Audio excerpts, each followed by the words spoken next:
Good morning, 8th class. Your next chapter is using eraser tool. Many types.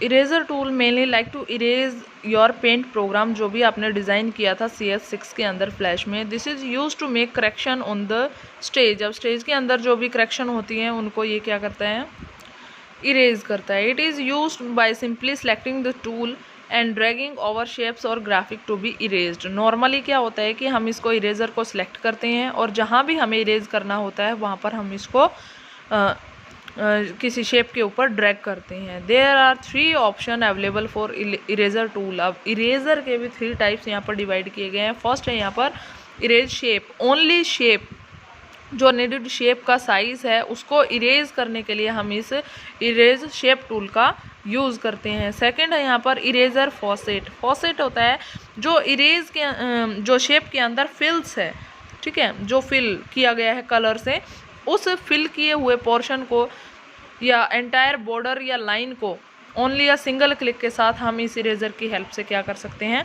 Erase कर सकते हैं. You can see in the pictures original shape है ये आपकी. Firstly use किया हमने यहाँ पर फॉसेट इरेज अप्लाइड, तो कलर जो पोर्शन था वो हो गया इरेज. सेकंड में हमने किया है फील्ड को छोड़ के बॉर्डर को यहाँ पर इरेज किया है. क्लियर बेटा. नेक्स्ट है यहाँ पर इरेज मोड. इरेज मोड में 2 ऑप्शंस अवेलेबल है. एक तो होता है नॉर्मल इरेज कि आपने सेलेक्ट किया और स्ट्रोक की हेल्प से आप ड्रैग करते हुए माउस की हेल्प के साथ आप क्या करोगे, इनको लेयर्स में क्या करोगे, इरेज कर दोगे. तो you can see your first and second picture erase किया हुआ आपका यहाँ पर शेप हो चुकी है यहाँ पर जितना भी आपने ड्रैग के साथ किया था. नेक्स्ट है आपका इरेज फिल्स. फिल्स में मेनली क्या है, स्ट्रोक आर नॉट अफेक्टेड. अब जो आप स्ट्रोक लोगे वो इफेक्ट नहीं करेंगे. सेकंड पिक्चर में आप देखो ओनली फिल्स के लिए जो कलर आपने फिल किए थे उन पर ही ये क्या करेगा, अप्लाई होगा. जो ये बॉर्डर थे, जो अदर पार्ट था, वहाँ पर ये बिल्कुल भी इफेक्ट नहीं करता. नेक्स्ट ऑप्शन है यहाँ पर इरेज लाइन. ओनली लाइन के लिए, ओनली स्ट्रोक, जो ये स्ट्रोक आप डाल रही हो ये फिल्स आर नॉट अफेक्टेड. अब जो फिल्स पहले फिल से अफेक्ट होता था, बाहरी बॉर्डर नहीं था, अब लाइंस अफेक्ट होंगी, फिल किया हुआ पोर्शन बिल्कुल भी इफेक्ट नहीं करेगा. See in the second picture only border line जो है वही इरेज हुई है. नेक्स्ट पोर्शन है erase selected fills. Only selected के लिए. अब इरेज फिल्स, ओनली जो फिल्स पोर्शन था उसको एंटायर को ये क्या करता था, इरेज कर देता था. नेक्स्ट यहाँ पर है सिलेक्टेड फिल्स. जितना पोर्शन आपने यहाँ पर सिलेक्ट किया है, erase only the current selected fills. जितना आपने फिल किया हुआ पोर्शन, मान लो यहाँ पर आपने इतना सिलेक्ट किया ये, and does not affect stroke whether selected और नॉट. बाकी जितने में आप स्ट्रोक करते रहोगे ये उतने को ही, आपने पोर्शन सिलेक्ट किया था दिस वन, तो सिर्फ इतने को ही इसने क्या किया, इरेज किया. और ये सारा सिलेक्शन आप कहाँ से करोगे, प्रॉपर्टीज पैनल में. क्लियर बेटा. नेक्स्ट है आपका इरेज इनसाइड. इनसाइड और आउटसाइड. आउटसाइड बैकग्राउंड में अगर आपने दिया है वो तो आप नॉर्मल इरेजर के साथ भी करते हो, बट सिर्फ इनसाइड के अंदर आप किसी शेप में किसी भी स्ट्रोक के साथ आप क्या कर सकते हो, इरेज कर सकते हो. इसमें क्या होता है mainly, if you begin erase from an empty point, कहीं भी खाली जगह से भी आप शुरू करोगे, नथिंग विल बी इरेज्ड, तब कोई इरेज नहीं होगा. Stroke will remain unaffected. आपके स्ट्रोक कहीं भी इफेक्ट नहीं होंगे. बट इनसाइड के लिए अगर आप यूज़ करते हो प्रॉपर्टीज़ की हेल्प से, आप यहाँ पे देख रहे हो, तो इन ऑप्शन के यूज़ से क्या होगा, इनसाइड अगर आप, आउटसाइड में अगर आपके जाते हैं तो वो यहाँ पर देखो आप सेकंड पिक्चर में बिल्कुल भी इफेक्टेड नहीं है और ना ही बॉर्डर लाइन. सिर्फ इनसाइड के लिए ये इरेजर यूज़ होता है. नेक्स्ट है आपका selection tool. Selection tool mainly क्या है, enable you to select portion of the shape और graphic on the stage.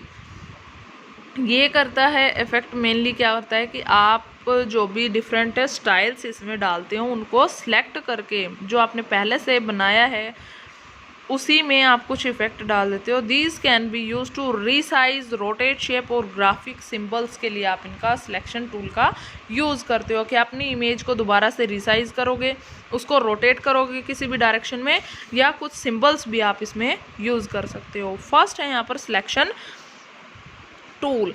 To select the stroke और border of the object, left click on the border और stroke. Left click करोगे आप select करने के लिए। सबसे पहले हमें यहाँ पर क्लिक करना है। देन आपने नोटिस किया कि जो हमने बॉर्डर देना था, यहाँ से हमने जो प्रॉपर्टीज़ में सिलेक्ट किया है, तो ये बॉर्डर देखो, बॉर्डर जो आपका ब्लू था उसके बीच में भी एक लाइन का बॉर्डर यहाँ पर आ गया है। क्लियर। सेकंड है यहाँ पर to select the fill portion of the, अब फिल पोर्शन को हम सिलेक्ट करेंगे, फिर उस पर लेफ्ट क्लिक करेंगे इनसाइड में। तो फिल्ड एरिया में आप थोड़ा सा देख सकते हो कि धुंधला जिसको हम बोलते हैं, ठीक है, clear. First picture and second में आप नोटिस करोगे धुंधलापन इसमें आ रहा है, एक इफेक्ट अलग इसमें डाला गया है। अब नेक्स्ट थर्ड इसमें दे रखा है, दोनों जो फर्स्ट और सेकंड आपने पोर्शन सेलेक्ट किए थे वो एक ही के अंदर फील्ड एरिया में, और ये डिफरेंट जो स्ट्रोक आपने both stroke well as field area के अंदर हम यूज़ कर रहे हैं। Double click on an object, जिस भी ऑब्जेक्ट पे हम सेलेक्ट करेंगे, देखो different, notice the selected shape. जब भी आप डबल क्लिक करोगे यहाँ पर तो ये आपका यहाँ पर आपको मेंशन करेगा। क्लियर बेटा। नेक्स्ट स्ट्रोक आता है आपका स्पेसिफाइड पोर्शन। आप जो एक अलग पोर्शन डिवाइड करते हो, सिलेक्ट करते हो किसी भी शेप्स के थ्रू, ठीक है, इसको सिलेक्ट करना है आपको डिफरेंट शेप में, और उसको आप ड्रैग करते हो अपने माउस की हेल्प से कहीं भी ऑब्जेक्ट को अपनी स्टेज के ऊपर। स्टेज क्या है? Which area where you worked, ये पोर्शन जो है वो स्टेज है। इसको आप डिफरेंट पार्ट्स को आपने यहाँ पर सिलेक्ट किया, माउस की हेल्प से इसको ड्रैग किया, क्लिक करके लेफ्ट क्लिक, और फिर आप इसको साइड में लेकर आए। सी द पिक्चर, ये पोर्शन बिल्कुल अलग आ जाएगा, आपके जो कंटेंट आपने यहाँ पर डिज़ाइन किया था उससे डिफरेंट। क्लियर बेटा। नेक्स्ट है आपका लेसो टूल। लेसो टूल क्या है? फ्री हैंड सिलेक्शन टूल है। वैसे तो पेंसिल टूल भी है, बट पेंसिल टूल यूज़ होता है यहाँ पर मेनली शेप्स को डिज़ाइन करने के लिए, किसी भी स्ट्रोक को बनाने के लिए। बट लेसो टूल यहाँ पर यूज़ होता है फ्री हैंड सिलेक्शन, इसलिए है कि जो हम पोर्शन सेलेक्ट कर रहे हैं उसके लिए, only for selection, not drawn. Simply select free hand portion of object और graphic, then you can drag और move the selected portion. Mainly हम पेंसिल की हेल्प से, लेसो टूल की हेल्प से हम क्या करते हैं, इतने पोर्शन को हम सिलेक्ट करेंगे, और आप देख सकते हो कि ये पोर्शन आप माउस की हेल्प से आपने यहाँ पर इसको डिफरेंट स्टाइल में या स्टेज के डिफरेंट पार्ट में आपने इसको चेंज कर दिया है। ड्रैग करके आप ऊपर की तरफ इसको ले गए तो ये यहाँ से कट होके वो पोर्शन अलग हो गया। तो ये कई बार होता है, हमें चेंजमेंट दिखाने पड़ते हैं किसी डायग्राम के अंदर, तब हम इस लेसो टूल का यूज़ करते हैं। इफेक्ट आपका हो गया, शेप आपका हो गया, लेसो आपका हो गया डिफरेंट सिलेक्शन के लिए। अब है rotation and resize. Rotation and resize के लिए, रोटेट करने के लिए आपको मेनली क्या करना है, किस डायरेक्शन में आप करोगे, लाइक क्लॉकवाइज और एंटी क्लॉकवाइज। आपको पता ही होगा 90 डिग्री आप इसको मूव करोगे, 180 डिग्री मूव करोगे, तो ये सिलेक्शन होता है आपका विद फ्री ट्रांसफॉर्म टूल की हेल्प से। ये आपकी हेल्प करता है कैसे, to rotate an object simply select the stroke और फील्ड एरिया। आपको ये सिलेक्ट करना है मेनली। इसके बाद क्या करोगे, now bring the mouse pointer to its corner. Corner पे लेके जाओगे तो आपका ये इस तरीके से, यहाँ पे आपका था ये, और यहाँ पे आपको क्लिक करना है, और जैसे उसको आप मूव करोगे तो आपकी पिक्चर इस तरीके से डिफरेंट टाइप में रोटेट हो जाएगी किसी भी डायरेक्शन में। ये आपने नीचे की तरफ किया तो ये left to right, right to left, up to down, down to up, किसी भी डायरेक्शन में आप इनको मूव कर सकते हो। You can rotate the pointer और सिलेक्टेड पोर्शन एज नीडेड। अपनी ज़रूरत के हिसाब से आप 1 2 3 4 5 6 7 और 8, ये इन तरीक़ों से आप क्या कर सकते हो, रीसाइज और रोटेट करते हो। रीसाइज के लिए क्या है कि आप यहाँ पे क्लिक करोगे तो एक यहाँ पे जैसे ही आप इसको माउस को ड्रैग करते जाओगे पिक्चर इतनी आपकी बड़ी हो जाएगी।